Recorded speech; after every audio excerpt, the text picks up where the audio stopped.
Good morning to all of you. कैसे हैं आप लोग? उम्मीद है काफ़ी अच्छे होंगे। आइए आज हम बात करते हैं एक महान शख्सियत के बारे में जिनका नाम है डॉक्टर भीमराव अम्बेडकर जी। आप सभी लोग जानते होंगे कि हमारा भारतीय संविधान इन्हीं जी भीमराव अम्बेडकर जी के द्वारा लिखा गया है। और आइए कुछ अच्छी अच्छी बातें करते हैं। इनका जन्म जो है 14 अप्रैल 1891 में हुआ था, मध्य प्रदेश के महू में हुआ था। और ये शख्स एक महान शख्स के रूप में क्यों जाने जाते हैं, इसकी अगर आप लोग इतिहास पढ़ेंगे, इनके बारे में समझेंगे तो बहुत कुछ आप लोगों को सीखने को मिलेगा कि कोई अच्छी परिस्थिति न होने के बावजूद इन्होंने एक अच्छी शिक्षा प्राप्त की। होता है ना, संसाधन की कमी नहीं, संसाधन की तो कमी थी ही, लेकिन अगर जज्बा है तो कुछ भी आदमी कर सकता है। तो बहुत सी चीज़ों की यातना इन्होंने सहे। आप इतिहास पढ़ेंगे तो पता चलेगा कि अछूतों से लोग दूर रहते थे, ऐसा मानना था। मानना क्या था, सही था। तो उस सब परिस्थिति में इन्होंने सब कुछ अपने को पीछे छोड़कर अपने आप को आगे बढ़ाया और भारतीय संविधान की रचना की। तो एक घटना बताते हैं, पूना पैक्ट समझौता जो गांधी जी के द्वारा और भीमराव अम्बेडकर जी के द्वारा हुआ था।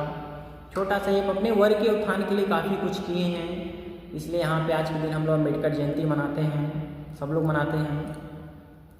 तो ये हुआ, ये था पूना पैक्ट में, जैसे अम्बेडकर जी गांधी जी से नाराज़ हो गए थे। छोटी सी स्टोरी बता रहे हैं। अम्बेडकर जी गांधी जी से नाराज़ हो गए थे, तो गांधी और अलग दलितों के लिए अलग समूह बनाना चाह रहे थे, अलग वोटिंग करवाना चाह रहे थे, अलग कम्युनल बेस पर इलेक्शन करवाना चाहते थे। मतलब वो एक अलग तरीके से जो सिर्फ वोटिंग करेंगे तो दलित, और उसका जो नेता बनेगा वो दलित को बनेगा। और इसी से गांधी जी से अनबन हो गई थी। और ये 1932 की बात है, 1932 पूना पैक्ट। तो आखिर हुआ क्या, अम्बेडकर जी ऐसा क्यों चाहते थे और गांधी जी ऐसा क्यों नहीं चाहते थे, एक एक करके बात करते हैं। तो गांधी जी इसलिए नहीं चाहते थे कि अभी भारत देश आज़ाद नहीं हुआ है, भारत देश को एकता की ज़रूरत है। मतलब भारत देश अभी आज़ाद नहीं हुआ है ना, तो भारत देश पहले एक रहे, आज़ाद हो जाए, फिर हम सबकी बात करेंगे। तो अम्बेडकर जी का नाम था कि भाई एक बात बताओ, हम लोग 1891 से मेरी जन्मतिथि है, मैं डेट ऑफ बर्थ है, जब से मैं पैदा हुआ तब से मैं यही देख रहा हूँ छुआछूत की बीमारी सबको लगी है। आप एक बात बताइए, देश को आज़ाद कराने के चक्कर में आप दलितों को भूल गए हैं। आप बताइए कि आप दलितों के लिए किए क्या हैं। तो गांधी जी को भी बात सही लगी कि भाई सही बात है कि हम दलित के लिए क्या किए हैं।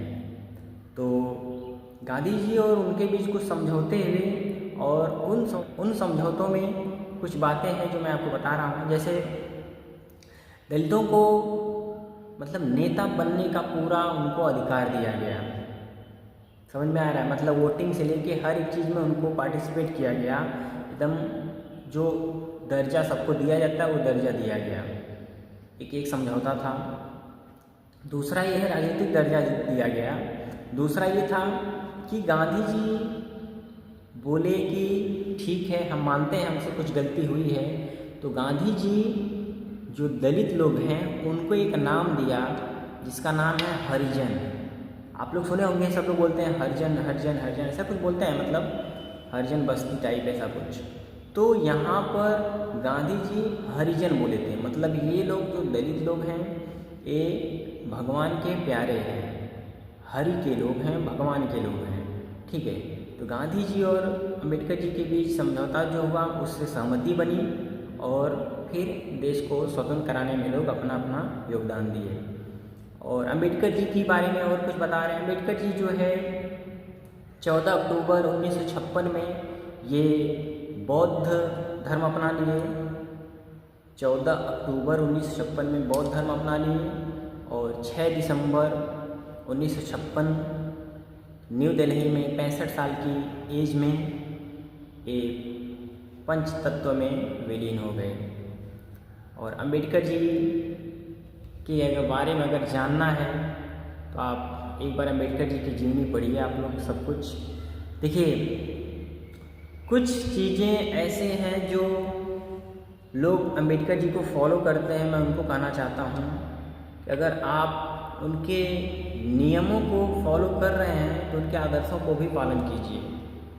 कुछ चीज़ें जो दिए हैं उसका अनैतिकता से लाभ मत उठाइए।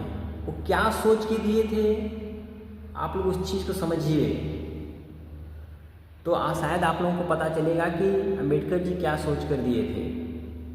अम्बेडकर जी का ही कथन है, शिक्षा वह शेरनी का दूध है जो जितना पिएगा उतना दहाड़ेगा।